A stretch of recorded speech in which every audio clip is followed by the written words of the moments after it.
Thank you, Ingrid. Merci, Ingrid. Bah, écoutez, j'ai la lourde tâche, je suis assez costaud pour l'assumer, d'ouvrir le bal de cette disons, réunion de personnes intelligentes, cultivées, pleines d'amour, pleines de compassion et de bienveillance. Et je dois vous parler d'un thème qui est quand même extrêmement lourd parce qu'il y a le mot mort dedans. Est-ce que la Covid-19 a-t-elle tué le droit? Alors la Covid-19, elle est connue, utilisée par le législateur et par les pouvoirs et les gouvernants du monde, effectivement pour dire qu'elle tue beaucoup, beaucoup de monde. Mais je pense qu'aujourd'hui, on pourrait quasiment faire le requiem du droit par rapport à tout ce qui se passe dans le monde. Parce que quand je commençais à réfléchir sur les problèmes du droit et de la Covid, notamment au mois de mars, lorsque pas le 23, plus exactement le 16 mars, un président de la République, sans avoir une quelconque légitimité juridique, décidait de nous mettre en assignation à résidence. Il disait, bon, très bien, à partir de demain, tous à la maison, vous ne bougez plus. Et alors là, le peuple français s'est exécuté comme la monarchie du roi Soleil. On s'est plié devant cette décision qui n'avait rien de légitime, qui n'avait rien de juridique. Il n'y avait aucune habilitation pour qu'un président puisse nous priver de la liberté d'aller venir, puisse nous priver du travail, puisse nous priver d'ouvrir des magasins, sauf les biens de première nécessité, allez faire vos courses, remplissez vos frigos et achetez surtout beaucoup de papier hygiénique parce que vous risquez de rester longtemps enfermé chez vous. Voilà cette première approche totalement déstabilisante. Pourquoi? Ben parce que vous avez un président, vous avez un Parlement, normalement, qui doit statuer sur les lois. Ceci, on le trouve un peu partout. Hein. C'est un peu la légitimité dans tous les États du monde, sauf les grandes dictatures. La plupart du temps, c'est le Parlement qui a la légitimité de la loi qui touche aux libertés essentielles. Notamment en France, l'article 34 de la Constitution, c'est au législateur qui revient de régler les problèmes qui concernent le droit, et les grands droits, et notamment la liberté d'aller venir, la liberté de travailler. Alors que là, le petit monarque, dans cette 5e République, que théoriquement est une république démocratique, fondée sur 3 piliers, on va y revenir, le législatif, l'exécutif et le judiciaire, ben on va voir quelqu'un qui va avoir entre ses mains presque tout. Pourquoi? Parce que le pouvoir législatif n'est pas intervenu. Lorsqu'il décide, il le décide en tant que chef d'État, mais sans avoir la légitimité du pouvoir pour dire non à telle ou telle démarche. Ensuite, vous avez la décision exécutive, je l'impose, et ensuite, vous n'avez aucune possibilité de recourir contre ces décisions. Et là, vous avez vraiment la question principale. Parce qu'on parle, est-ce que la Covid-19 va tuer le droit? Mais pour qu'il existe du droit, il faut pouvoir avoir le droit, mais aussi l'exercer et le réaliser. Et quand vous avez un conflit, ce soit un conflit entre 2 personnes, ou le conflit qui peut opposer le pouvoir de l'État, le pouvoir de l'exécutif et un administré, ben, il vous faut un tribunal, il faut une juridiction, il faut le lieu où le droit soit dit quand il y a contentieux. Eh bien, même cela a quasiment disparu.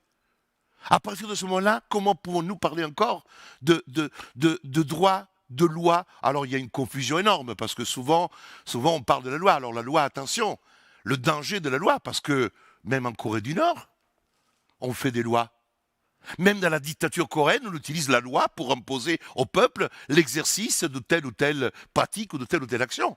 Or, est-ce que ce sont des lois justes ou injustes? Est-ce que la loi est toujours juste? Est-ce que la loi, la force de la loi, c'est la légitimité tout simplement d'exister en tant que loi? Kant disait qu'un enfant qui est né hors du mariage peut être supprimé parce qu'étant né hors du mariage, il est né hors la loi. C'est terrifiant. Mais c'est Kant, on dit, le plus grand philosophe. Pour nous les juristes, c'est quasiment une icône qui doit nous inspirer quotidiennement. Eh bien non. Eh bien non, il y a peut-être le mythe d'Antigone. Ah ben oui. Ah oui, une loi peut être injuste. Une loi peut être effectivement utilisée pour opprimer un peuple. La loi peut être utilisée aussi pour dévier un peuple. La loi peut être aussi utilisée pour tuer un peuple. C'est terrible ce que je veux de dire. La Covid a tué la loi, ou la loi n'a pas tué la Covid, mais elle a tué le peuple. Elle a tué le peuple dans ses fondamentaux. Le droit de vivre, le droit d'exister, le droit de décider, le droit d'assumer ses choix de vie. eh bien, cet homme, cet être humain, qui doit être au centre de l'univers, qui doit être celui qui doit prendre ses décisions, qui doit pouvoir décider de lui-même, ce sujet, qui est un sujet de droit, j'ai des droits, eh bien ce sujet de droit devient l'objet du droit. Et là, c'est terrifiant. La Covid devient le sujet actif par rapport à un être qui doit subir le cas échéant la maladie, parce qu'effectivement la Covid existe comme maladie. Après, est-ce que c'est une maladie qui nécessite autant? Ça, c'est une autre question, mais elle existe. Elle a tué, elle tue. Et de l'autre côté, vous avez la loi, avec les confinements, les conséquences des confinements sur les personnes âgées, sur les personnes qui ont été enfermées, alors que peut-être auraient dû être libérées pour pouvoir vivre. Voilà des réflexions et des pistes qui peuvent nous faire déjà voir ce ping-pong entre l'homme et le pouvoir, entre le pouvoir et le droit. Mais j'ai utilisé le mot droit. J'ai le frisson quand j'utilise ce terme. Pourquoi? Parce que c'est la bataille que j'ai livrée, en tentant de faire comprendre aux gens, à partir du mois de mars, qu'il y avait une confusion entre la loi, les textes et ce qu'est le droit.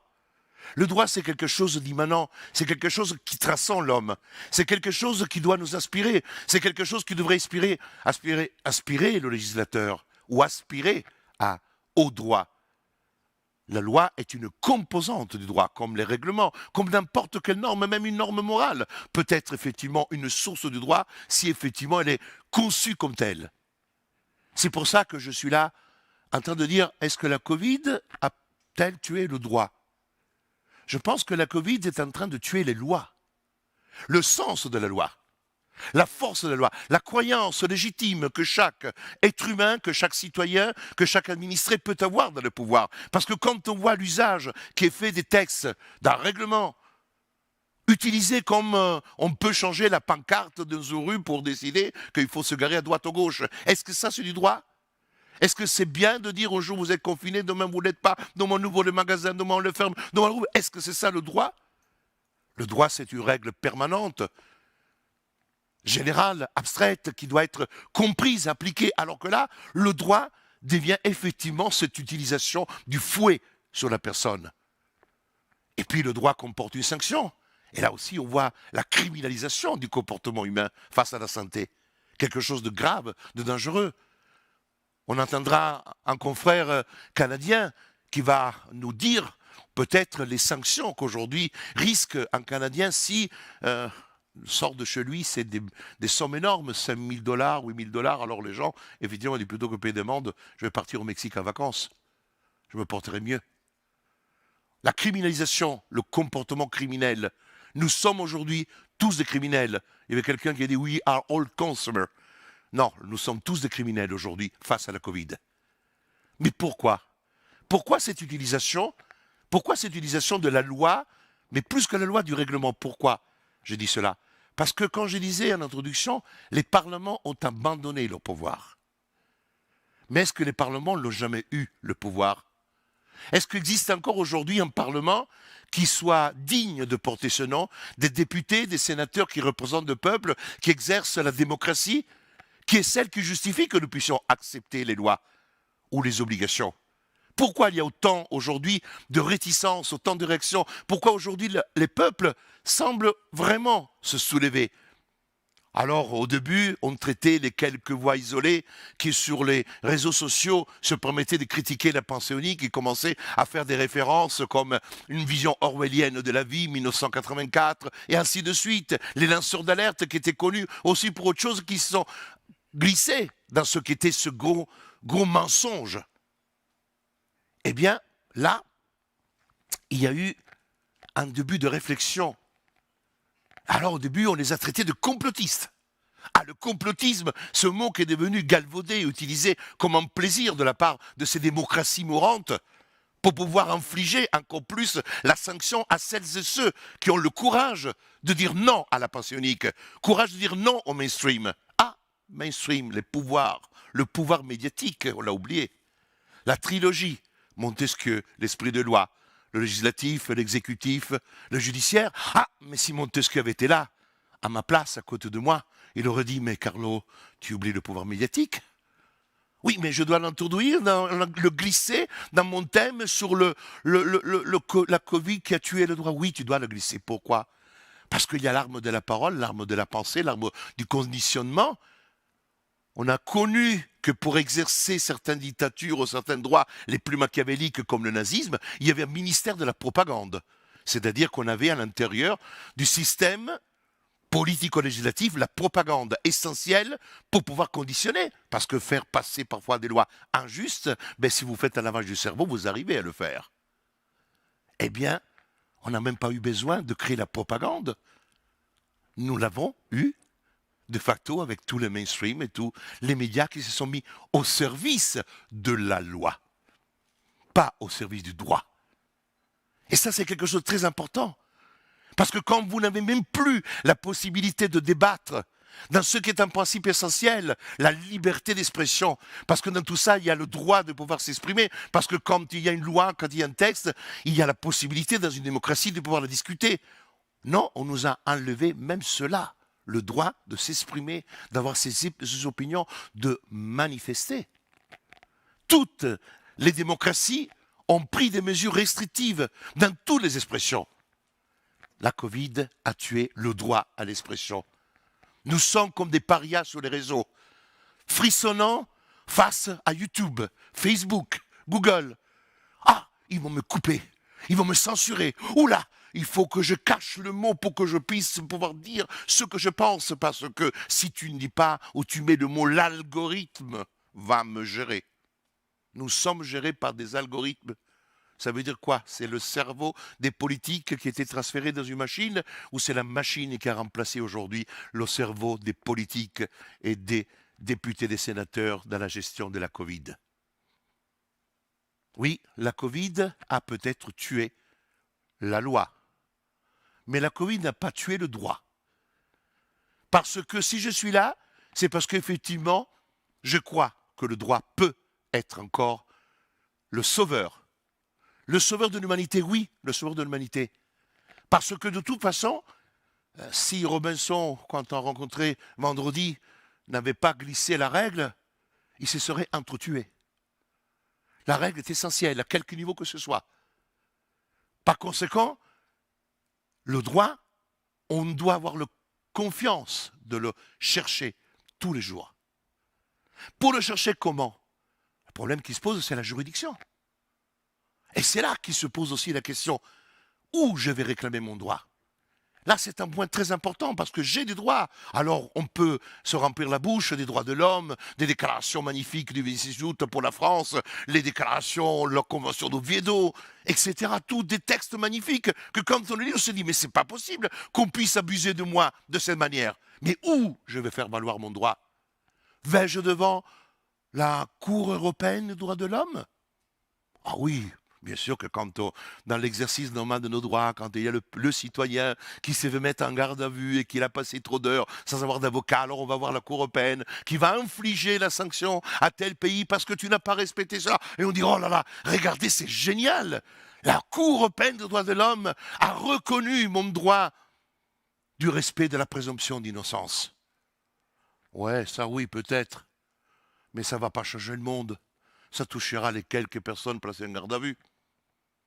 Mais quand j'ai besoin d'aller chercher la Convention européenne des droits de l'homme pour dire non, l'État français, l'État allemand, l'État suisse, parce que l'État suisse a adhéré à la Convention européenne de sauvegarde, parce que la Convention européenne n'est pas du tout un traité de l'Union, c'est un traité du Conseil de l'Europe. Ce n'est pas du tout la même chose. Et quand vous avez besoin d'aller réclamer, est-ce que vous avez entendu, chers amis, derrière les caméras, une décision de la Cour européenne des droits de l'homme intervenue là, les derniers mois? Moi, je la cherche. Hein. On peut la chercher partout. Elle est aux portées disparues. Parce qu'il y a un texte, il y a l'article 15. Il suffit qu'un État qui veut violer toutes les lois et tous les droits de l'homme, il suffit qu'il fasse une petite notification au secrétaire général. Bonjour, monsieur le secrétaire, je vous informe que j'entends appliquer toutes les lois les plus liberticides et donc, pendant 3 mois, je n'appliquerai pas la convention. Merci, au revoir, ciao. Voilà la réalité. Ça, c'est du droit. Alors on dit, oh là là, la France avait l'article 15. Et d'accord, quand tu vas dire, tu as violé l'article 15, tu vas où? Ça sert à quoi tout ça? Quand vous avez le Conseil de l'Europe qui est financé en partie par l'argent qui vient de la part de M. Soros, quand vous avez l'argent qui arrive de Bill Gates, et ce ne sont pas des conneries, c'est des centaines de milliers d'euros, des millions d'euros qui sont versés, quand vous avez des juges qui sont nommés parce qu'ils font partie des organisations gouvernementales, qui sont financés par Soros, vous vous posez des questions. Et là, effectivement, il faut se les poser. Parce que pour avoir justice, il faut avoir un tiers impartial et désintéressé. Kojève disait cela, un des fondateurs de l'Union européenne, de la communauté à l'époque. Le tiers impartial et désintéressé. Ai-je aujourd'hui un tiers impartial et désintéressé? Ai-je aujourd'hui des juges qui sont réellement déconnectés du politique, déconnectés de la finance, déconnectés des big pharma, déconnectés des big data, qui puissent statuer et rendre le droit? Au niveau de l'Union européenne, l'Europe a détruit les frontières. L'Europe a créé cet espace qui, théoriquement, doit être un espace de liberté et de bonheur. D'accord?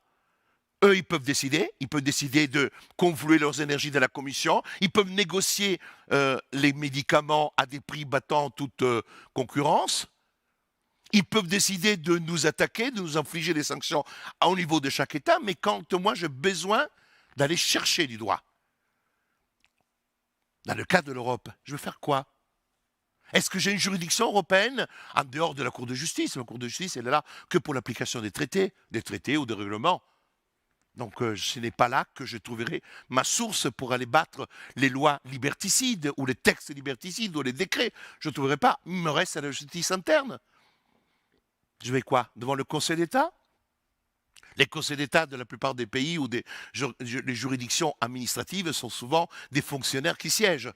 Ce n'est pas le tiers impartial et désintéressé. Il y a une décision actuellement dont on parle. C'est la décision qui a été rendue par le Conseil d'État italien dans le domaine de l'hydroxychloroquine, reconnaissant que l'hydroxychloroquine faisait partie des médicaments utiles pour soigner de la Covid.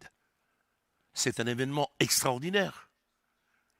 Il n'y a pas eu un média français, espagnol, portugais qui a parlé de la décision. Pourquoi je dis? Parce que quand vous avez, dans un espace européen, des décisions de cette importance, pour quelle raison n'ai-je pas une autorité de la chose jugée et pouvoir utiliser cette décision en Espagne, en Allemagne? Non. Chaque État, là, gère sa propre juridiction. Ah non, non, ce que est décidé par les couillons du Conseil d'État italien, ça n'a aucune importance. Parce que nous, on a notre Conseil d'État, que pour le moment n'a pas été saisi, ou il était saisi, mais il n'a pas encore rendu ses décisions. Et donc, nous sommes toujours, en France, avec le problème de l'hydroxychloroquine, banni quasiment en tant que médicament. C'est un exemple de ce qui est cette bataille juridique à l'intérieur des frontières de l'Union européenne. Ça veut dire tout simplement qu'aujourd'hui, nous n'avons pas un système juridictionnel qui puisse nous permettre de garantir les libertés, de garantir une uniformité du droit, de garantir l'égalité de traitement des citoyens de l'Europe devant la loi. Vous avez des inégalités qui sont manifestes, qui sont gravissimes, mais qu'à la fin, ce que nous constatons, c'est qu'avec peut-être un petit choix d'une semaine, le résultat est le même. On confine en Italie, on confine en France, on confine en Espagne, on ferme les magasins, on ferme les restaurants. On a cette politique commune, ces choix juridiques qui sont scélérats, qui sont communs.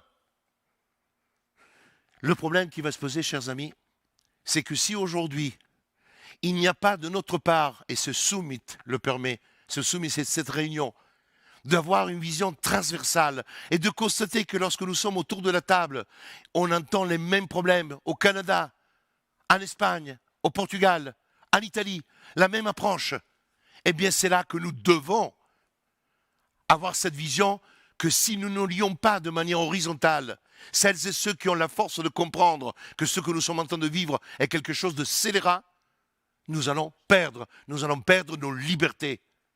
Parce que chaque fois, comme je l'avais dit, c'était l'extrait qui était retenu dans le documentaire Hold Up, dès lors qu'on laisse un peu de liberté pour la sécurité ou la santé, on ne la retrouve plus. Et ça, il ne faut pas l'oublier. Il ne faut pas l'oublier. Parce que si on place le bien-être, que le bien-être c'est l'absence de maladie, c'est une connerie monumentale. Le bien-être c'est le fait d'être bien aussi dans sa tête. Est-ce qu'on a vraiment l'obligation de vivre jusqu'à 95 ans et en passant 25 ans de votre vie malheureux, malheureuse ou malheureux, ou étant malheureux? Ou est-ce que la vie c'est de la qualité? Parce que le bien-être est visé même dans le préambule de la Constitution de 1946. Parce que l'article 11, on parle du bien-être, de la santé. On dit que la loi doit protéger la santé des femmes, des enfants, des travailleurs, et envisager aussi de protéger le loisir. Le loisir, c'est pas aller couillonner. Le loisir, c'est la possibilité donnée à l'homme de souffler, de respirer, de vivre, de flâner, de se détendre, d'avoir un moment de sérénité. Ben, c'est ce que dans certains pays, dans certaines philosophies et dans certaines cultures, comme certains amis, un ami me rappelle toujours, ben, nous devons penser à notre bien-être mental, travailler nos chakras, ça fait partie peut-être d'un domaine qui est à la lisière de ce qui est mon thème aujourd'hui. Mais aujourd'hui, moi, je suis bien, parce que même si je suis dans cette société qui est monstrueuse, c'est parce que je me bats, et en me battant, je produis des énergies pour avoir envie de vivre, avoir envie de travailler, avoir envie de donner, avoir envie d'aimer. Je voudrais terminer mon propos. Après, c'est peut-être beaucoup plus important de répondre aux questions que faire un monologue qui risque de devenir extrêmement lassant et répétitif, d'un extrait de l'introduction que Victor Hugo avait fait de l'Hamlet de Shakespeare. C'était le fils de Victor Hugo qui avait traduit Shakespeare en français et a demandé à son père, papa, tu peux faire une petite introduction. Alors moi, je dois être un descendant de Victor Hugo parce que je suis un peu bavard. Alors Victor Hugo en avait fait 600 pages. Alors là, je ne vais pas vous lire les 600 pages parce que sinon, je vais effectivement monopoliser l'intégralité de notre réunion. Mais 2 extraits pour faire comprendre qu'au fond, l'histoire se répète en permanence. Tout un versant de la société actuelle est tyran et tout l'autre versant est esclave. Redressement redoutable à faire, il se fera. Tous les penseurs se doivent à ce but. La pensée est pouvoir. Tout pouvoir est devoir. Au siècle où nous sommes, ce pouvoir doit-il rentrer au repos? Ce devoir doit-il fermer les yeux? Et le moment est-il venu pour l'art de désarmer? Moins que jamais. Il reste autour de nous une quantité suffisante d'esclavage, de sophismes, de guerre et de mort pour que l'esprit des civilisations ne se dessaisisse d'aucune de ses forces. La civilisation n'en a pas fini avec des octroyeurs de constitution, avec les propriétaires du peuple, avec les hallucinés légitimes et héréditaires qui s'affirment majesté par la grâce de Dieu. Il importe de faire un peu obstacle, de montrer au passé de la mauvaise volonté et d'apporter à ces hommes, à ces dogmes, à ces chimères qui s'obstinent quelques empêchements. Donc, chagrinons les maîtres si nous pouvons. Et je termine. Refaisons le plus haut possible la leçon du juste et de l'injuste, du droit et de l'usurpation, du serment et de parjure, du bien et du mal. Arrivons avec tous nos vieilles antithèses, comme ils disent. Faisons contraster ce qui doit être avec ce qui est. Mettons de la clarté dans toutes ces choses. Apportez de la lumière, vous qui en avez. J'espère vraiment que cette réunion, ce summit à Stockholm, pays où nous sommes arrivés, moi je suis arrivé hier, et j'ai eu le plaisir de ne pas mettre de masque. J'ai eu le plaisir d'avoir à partager un moment autour d'une table d'un restaurant ouvert. Est-ce que la Suède, elle est si éloignée du reste? La Suède, elle n'est pas si éloignée du reste. C'est peut-être une manière différente de voir cette maladie et une manière différente de l'affronter. De maintenir quand même de la liberté, le plaisir de vivre tout simplement. Je vous remercie.